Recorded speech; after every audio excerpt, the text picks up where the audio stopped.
Hello and welcome back to Brainwave. Today we'll be discussing ions. So, what is an ion? An ion is an atom or a molecule that has a net electrical charge. So why do they have a net electrical charge? Well, in a previous video we discussed that an atom is made up of protons, neutrons, and electrons. If we remember, a proton has a positive charge, a neutron has no net charge, and an electron has a negative charge. So now that we know that there is a positive and a negative charge from the protons and the electrons, we can now think of how an ion is formed. If there is a gain or loss of electrons, there will be a net imbalance of charge. So because the electron is negative, if we gain an electron, the atom or the molecule that gained the electron will be overall more negative than before. If an atom or molecule loses an electron, the atom or molecule will then be more positive than before. Let's use an example. Let's use the example of sodium. It is a common example of an ion and will lead us to ionic bonding in a later video.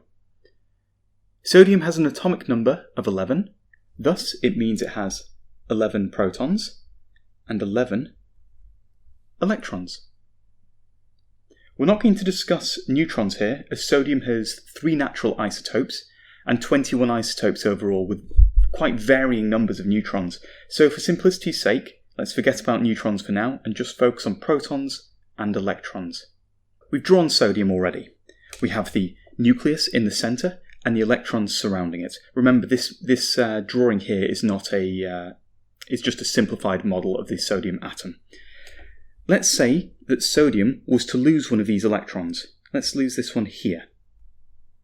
And let's say it goes whizzing off in this direction onto the other page, and we'll find out what happens to it later. This sodium, because it's now lost this electron, which had a negative charge, this sodium is now positively charged. So we can now write this as Na+.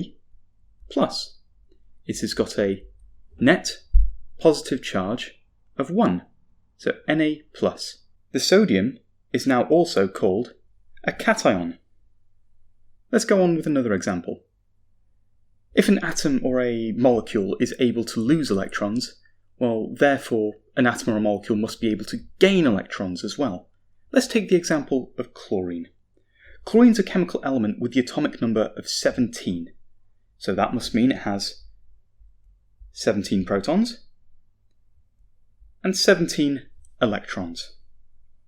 If chlorine was to say gain another electron, let's say from the sodium that was very kind from my previous example, so it comes along all the way over here and was to join in here. This would give the chlorine a net negative charge because the electron it has accepted is also negative. So this changes the symbol from Cl to Cl-, to denote that it has an overall negative charge of 1.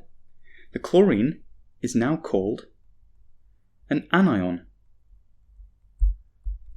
So how can we remember these terms? An ion, an anion, and a cation. An ion is an atom or molecule with a net electrical charge. So that can either be positive or negative. An anion is an ion with an overall negative charge.